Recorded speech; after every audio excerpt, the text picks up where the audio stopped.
Et bonsoir à toutes. Bienvenue dans le JT de la grosse émission. Beaucoup d'actu. Très peu d'infos. On ouvre tout de suite ce journal avec une déclaration. Quand je suis seule et que je peux rêver, je rêve que je suis dans vos bras. Je rêve que je vous fais tout bas ma déclaration. Ah bah ça me fait penser que j'ai pas fait la mienne, moi. Un coupe-ongle, je peux mettre ça dans frais réels ou pas? Vous savez où pouvez-vous le mettre, votre coupe-ongle, Patrick? Dans les frais réels? Non, dans votre trousse de toilette.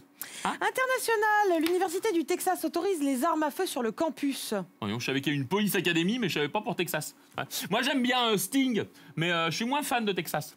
Y a pas une école Émile et Images? Je suis très Émile et Images. Patrick, le Texas, c'est un État. Ah non, non, non. La joie, la tristesse, ça c'est un État. Vous confondez, je pense. Football. Malgré la victoire du Real sur la pelouse de la Roma, Zinedine Zidane refuse de parler des quarts de finale. Eh bien, nous, on ne nous fera pas taire. Exactement. Si on veut parler des quarts de finale, on parlera des quarts de finale. Tout à fait, ouais, elle a raison, mon camarade. Oui. On n'hésitera pas. Voilà, bon, bah, en l'occurrence, on n'a pas envie d'en parler. Voilà. Mais si on avait voulu, on l'aurait fait. Hein, parce qu'au risque de choquer, on n'est pas très foot. Voilà. Vous n'êtes pas foot, vous? Non, moi, je suis pas foot. Vous êtes foot, vous? Ah bah non, moi je suis Patrick. Dérèglement climatique, une boule de feu verte a traversé le ciel isérois hier soir, donnant lieu à de nombreuses interprétations sur Twitter. Alors mais pas de crainte à avoir, hein. Il s'agirait en fait d'une pluie de météorites. Oh bah ça va alors. Non, parce que j'ai eu peur que ce soit quelque chose de grave. Mais non. Vous savez, du genre qui fait disparaître les dinosaures de la planète, quoi. Un truc, N'importe mais quoi. si c'est que des météorites, Bah ouais, c'est ça va.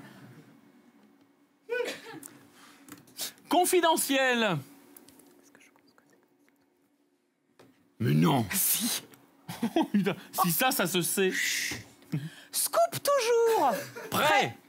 Le combat continue. C'est aujourd'hui la journée mondiale d'action en faveur du droit de grève. Du doigt, ça ne veut rien dire. Voilà. Du droit de grève. Tout de suite, un reportage édifiant de notre envoyé spécial, le Patrick Chanfray. Ah non, ça, hors de question. Hein. Moi, je fais grève, hein, par solidarité. Non, tout de suite, un reportage sur place d'Aude Goni-Goubert. Voilà. Ouais, j'y vais alors.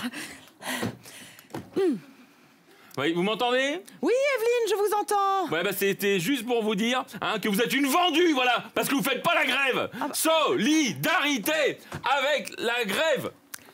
On verra le slogan parce que ça n'a pas l'air. Sport. Dans le Wisconsin, une adolescente de 14 ans qui jouait au basket s'est retrouvée en chutant empalée sur le parquet. Pardon. Non, je dis, si elle avait joué au hockey, là, ça aurait été drôle. À cause du palais. Elle s'est empalée.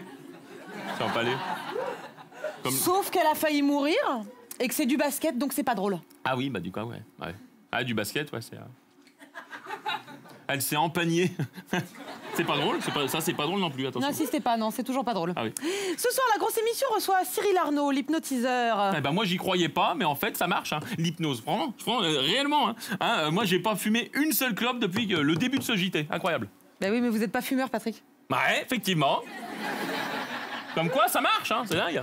Stupéfiant. C'est la fin de ce JT. Merci de nous avoir suivis. C'était Aude Goni-Goubert. Et Patrick Chanfray. Et surtout, n'oubliez pas que si vous rentrez à moitié bourré... C'est que manifestement, vous êtes rentré trop tôt. Bisous.